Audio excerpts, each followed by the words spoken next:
All right, we're going to start looking at how inverse functions work. This is actually going to lead us to finding more derivatives.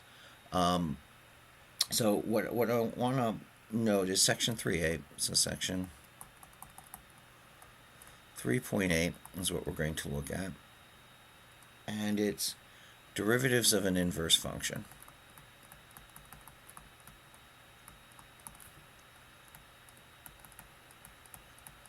And we're just going to start with an example.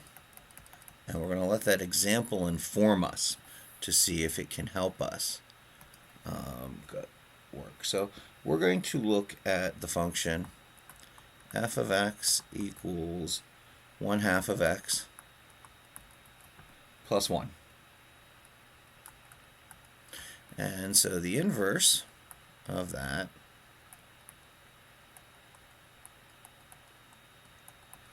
the inverse function, let's do the work, right?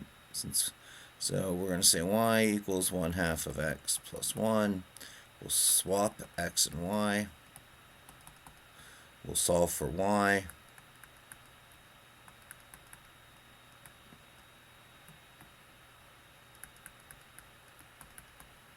And so our inverse function is this, 2x minus 2.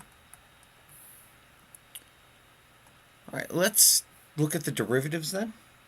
So if I take the derivative of f of x, I'll take the derivative of this.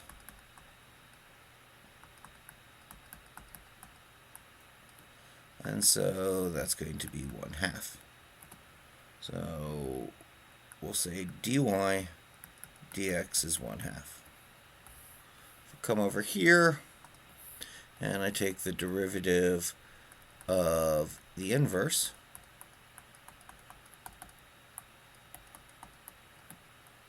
oops, it will be the derivative of this.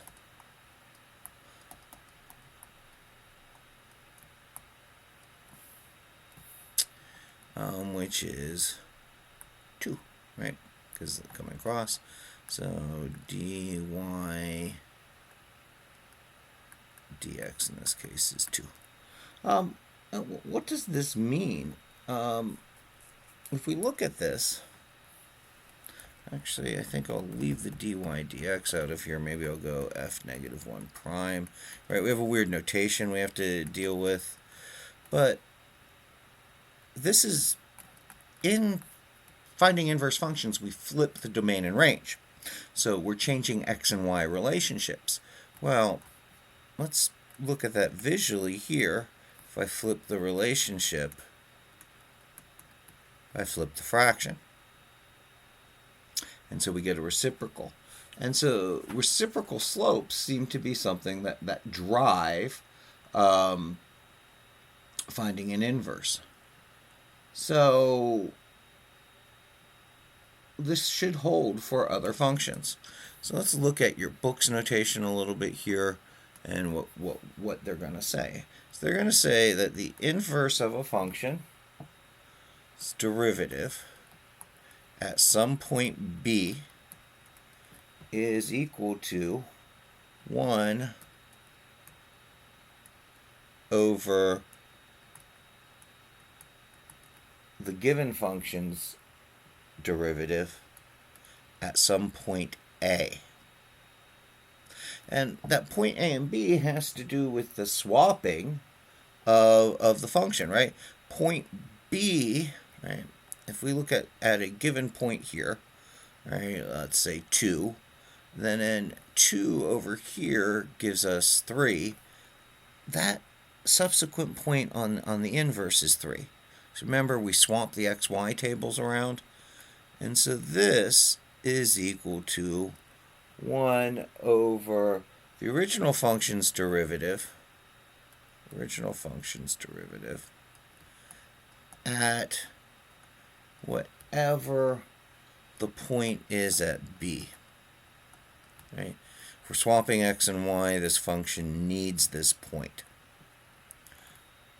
Graphically, right, if we have two functions and we'll say this is f of x, doing this. And this is f of y doing this. Then in some point, some y value point here, has a mirror point here.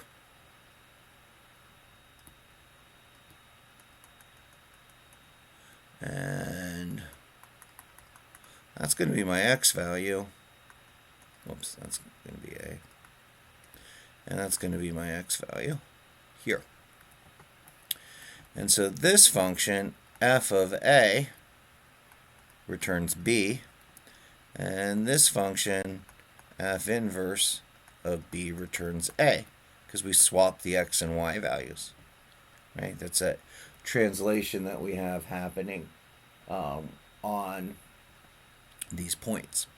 And so that's noted here. But the slopes, because of how this geometry works, are reciprocals of each other. And so this leaves us our theorem. Again, it's the derivative rule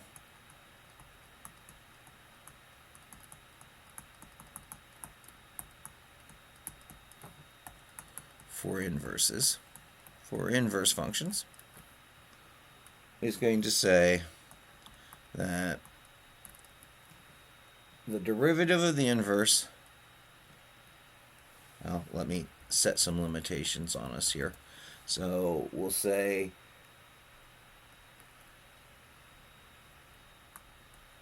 if some function f has an interval I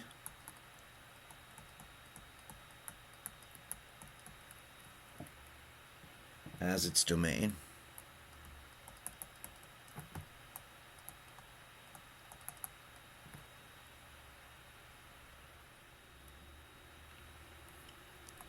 and f prime of x exists and is never zero,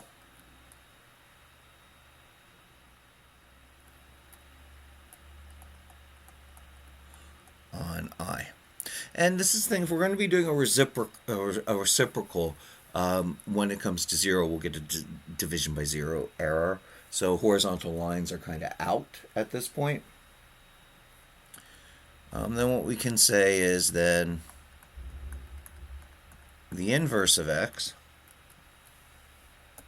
or the inverse of the function. Guess I really don't need these in, right? Because this could be any interval. Well, let's keep x as our thing, but we'll call this the inverse.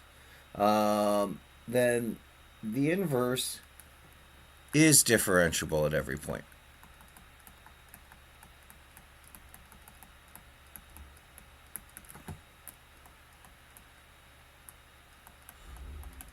Right? If we have an interval, this thing is differentiable and it doesn't get to zero. That's the additional restriction we're going to put on it.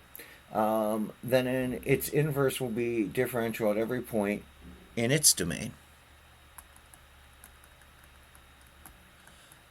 And we note that its domain was the range of the original function. The value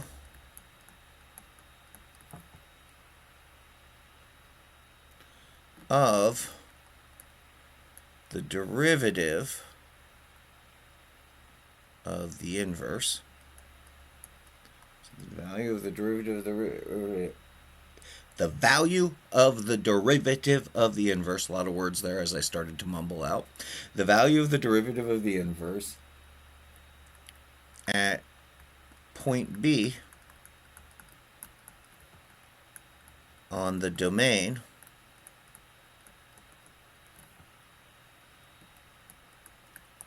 of the inverse of f is the reciprocal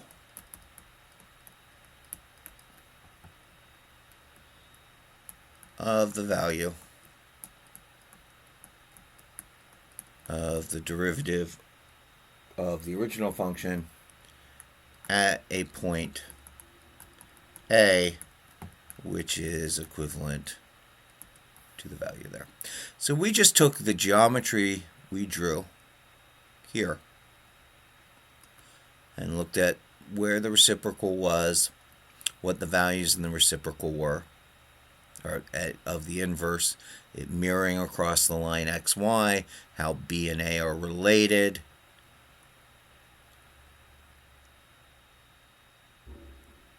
and we put it back into words. That's all this theorem is. In mathematical notation, then,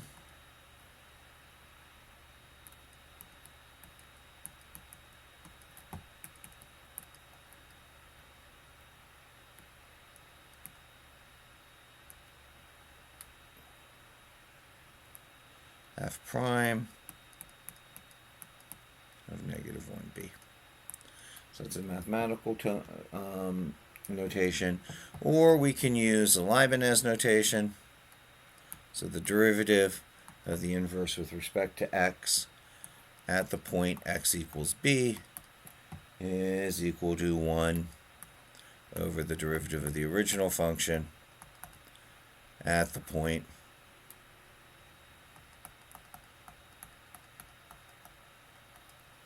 like this. So I tend to gravitate towards this notation because I'm doing a reciprocal. But let's look at an example here, and then I'll spread out some examples in different videos.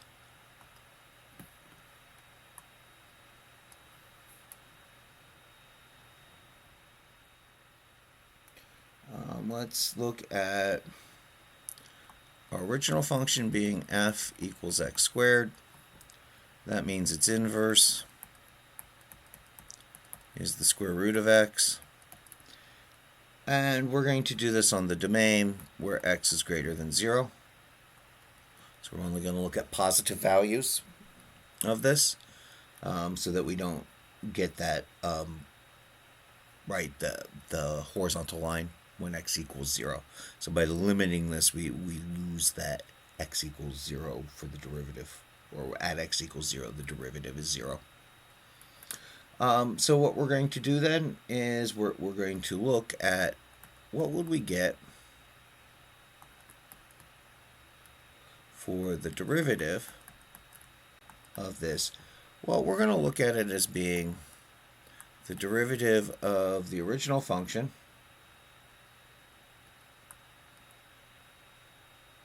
at some value of x.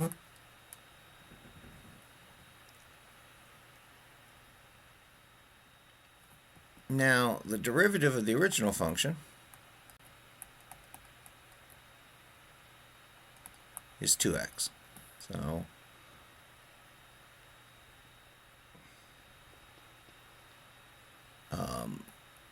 we'll look at then 2, but we now have to put in this, right? So f prime 2 of, and I'll put parentheses for the x, this needs to go into it.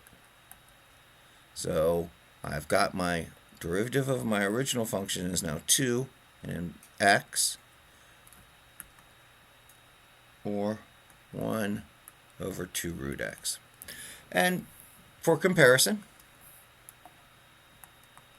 if we write this as x equals 1/2, right, then we take the derivative with respect to x, we'll use the power rule, and we continue the power rule to get this. So they're equivalent. So this process does work, and we can evaluate it at possible at a generic point x. All right, I'm going to space out some examples from the book to work our way through these different things.